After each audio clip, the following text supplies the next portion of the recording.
Met constraints kunnen we voorwaarden stellen aan attributen in een database. Er zijn 4 typen constraints. Zo kun je met attribuut constraints voorwaarden stellen aan de waarde die een bepaald attribuut kan innemen. Met tuple constraints kun je voorwaarden stellen aan waarden tussen verschillende attributen en hoe die attributen zich ten opzichte van elkaar moeten relateren. Met tabel constraints kun je voorwaarden stellen aan waarden van attributen zoals die in verschillende rijen binnen de tabel komen en zich aan elkaar relateren. En met zogenaamde database constraints kun je voorwaarden stellen aan waarden van attributen die in verschillende tabellen voorkomen en zich op een bepaalde manier ten opzichte van elkaar moeten relateren. Nou, we gaan alle 4 de type constraints gaan we een voorbeeld bekijken. Eigenlijk zijn we al wat constraints tegengekomen in de voorgaande filmpjes bij het vertalen van klassendiagrammen naar relationele representatiediagrammen. Zo hebben we gezien bij het vertalen van een generalisatie met specialisaties, zogenaamde superklasse scène die opgedeeld is in 2 subklasses. Opgenomen op locatie en in studio, waarbij we de generalisatie en de specialisaties vertaalden naar 1 relatie. Hadden we gezien dat we daarbij een nieuw attribuut opnametype moesten introduceren om het type-subtype inzichtelijk te maken. En dan hadden we al gezien dat we daar dus een constraint moesten opstellen, waarbij we zeiden van nou dat attribuut opnametype kan eigenlijk maar 2 waardes innemen. Namelijk dan wel op locatie als het ene subklasse van toepassing is. Of in studio als de andere subklasse van toepassing is. Dus zo zie je dat zo'n constraint is een attribuut constraint. Want ik stel eigenlijk een voorwaarde aan de waardes die een bepaald attribuut kan innemen. Ik kan hier eigenlijk maar 2 waardes heb ik uit te kiezen. Op locatie en in studio. Dus ik heb dat ook een beetje op zijn SQL's geformuleerd. Dat opnametype in de verzameling met daarbij de elementen op locatie of in studio. Ik moet hieruit kiezen. Een ander voorbeeldje van een voorwaarde die ik stel aan een bepaald attribuut. We hadden bij elke scène gezien dat een scène wordt bijgehouden hoeveel seconden die duurt. Nou, het is natuurlijk wel handig als dat aantal seconden, die waarde altijd groter dan 0 is. Maar misschien zeg je wel van ja, een scène van 1 of 2 seconden. Dan moet een scène altijd wel 30 seconden duren. Dat is eigenlijk wel een soort van eis die we stellen.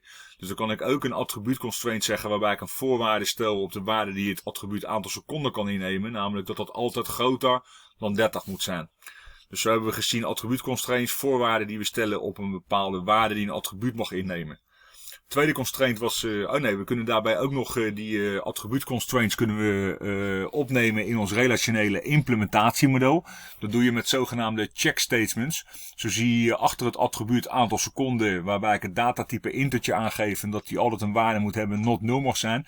Geef ik een check commando met daarachter de constraint, waarbij staat dus aantal seconden groter dan 30. En datzelfde heb ik gedaan bij opname type. Varchar 45 als datatype mag ook niet leeg zijn, not 0. Checkstatement, opname type in, op locatie of in studio.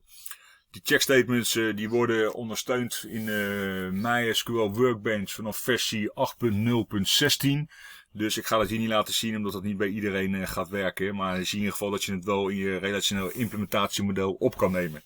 Dan gaan we nou dus wel naar de tuple constraints. Nou, zoals ik al bij de intro zei, dan ga ik eigenlijk kijken naar de waarde van 2 verschillende attributen binnen een bepaalde rij of record of tuple binnen een bepaalde relatie en later tabel in je database. Hadden we eigenlijk ook al bij deze vertaling gezien dat op het moment dat bijvoorbeeld dat attribuut opnametype, heb ik hier aangegeven, if opnametype is op locatie, dus oftewel als die de waarde op locatie inneemt, dan wist ik dat er van deze subklasse sprake was, dus dat in ieder geval het attribuut naam in de subklasse in studio nooit een waarde kan krijgen. Dus ik zie hier zo dat ik de waarde van opnametype, die is bepalend voor de waarde van studionaam, namelijk die moet dan leeg zijn. If opnametype is op locatie, then studionaam is 0. 2 attributen, opnametype en studionaam in een bepaald record, waarbij de ene waarde van invloed is op de andere waarde. Zo geldt er uiteraard ook dat als opnametype, if opnametype is in studio, dan is het deze, dan weet ik dat stad en land, dan stad is 0 en land is 0. Dan het derde type constraint, dat was de zogenaamde table constraint. Dan ga ik eigenlijk kijken, nog steeds wel binnen één tabel, maar dan ga ik kijken als ik verschillende rijen met elkaar ga vergelijken of dat dan iets geldt voor de waardes van attributen. Stel bijvoorbeeld, even een voorbeeldje, dat ik zeg van een film mag nooit langer dan 3 uur duren. Nou, we hadden hier zo net gezien dat bijvoorbeeld het aantal seconden dat een scène minimaal duurt was 30. Dus 30 seconden, dat is een halve minuut. Dus dan zou je eigenlijk zeggen, als je wil zeggen van hij mag maximaal 3 uur duren, dat is 180 minuten, keer 2, want elke scène is een halve minuut, dan zou je eigenlijk maar 360 scènes maximaal mogen hebben. Maximaal, want het kan ook nog zijn dat een scène langer duurt, maar hij is ongeveer een inschatting om het voorbeeld te laten zien. Dat betekent dus, als ik het aantal scènes ga tellen bij een bepaalde film, dan mag het aantal scènes van die film mag nooit meer dan 360 zijn. Want dan, als ze allemaal een halve minuut duren, dan kom ik op 180 minuten uit op die 3 uur. Dus dan kan ik zeggen, ik ga tellen dat aantal scènenummers, dus het aantal keren dat scènenummer voorkomt in de tabel, het aantal rijen. Ik count scènenummer, maar ik doe dat gegroepeerd per film, want ik wil het per film weten. En per film mag het aantal scènenummers dus nooit groter dan 360 zijn. Sterker nog, moet kleiner zijn dan 360. Dus zie je dus dat ik bij een table constraints tel ik de waarde van het attribuut scènenummer in het aantal rijen gegroepeerd per film. Dus ik vergelijk waardes van attributen binnen rijen binnen een bepaalde tabel. En dan had ik als laatste constraint had ik nog de database constraint. Daarbij ga ik eigenlijk waardes van attributen uit 2 verschillende tabellen of 2 verschillende relaties uit mijn relationeel representatiemodel vergelijken.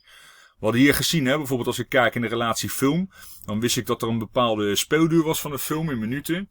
En we hadden gezien dat zo'n film bestaat uit meerdere scènes. Dat was ook inderdaad door die compositie de primaire sleutel film met scènenummer. En elke scène die duurt, hadden we gezegd, minimaal 30 seconden. Dat betekent dus ook, dus stel dat ik bijvoorbeeld zeg dat, nou dat maakt eigenlijk niet zo heel veel uit. Ik hou in ieder geval bij hoeveel seconden die scène duurt. En als ik dan van een bepaalde film al die aantal seconden van al die scènes uit die film bij elkaar optel. En ik ga ervan uit dat bijvoorbeeld de aankondiging en de aftiteling ook gezien wordt als een scène. Dan zou dus het totaal van die aantal seconden gelijk moeten zijn aan de speelduur van die film. Weet je? Want die film bestaat uit die scènes namelijk. Dus ik kan daar ook een constraint bij zeggen. Ik zeg bijvoorbeeld, ik tel al die aantal seconden, die sum ik, die tel ik bij elkaar op. Dat groepeer ik per film, want ik wil het van een film weten.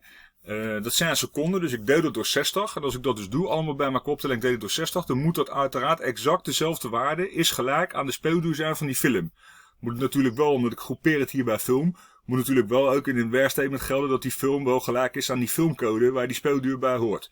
Dus zo vergelijk ik aantal seconden uit de ene tabel met de waarde van speelduur uit de andere tabel. En daarom noem ik dat een database constraint. Zo, dus hebben we voor alle 4 de type constraints, zowel de attribuut constraints als de tuple constraints, als de tabel constraints, als de database constraints gezien hoe je die constraints kan opstellen.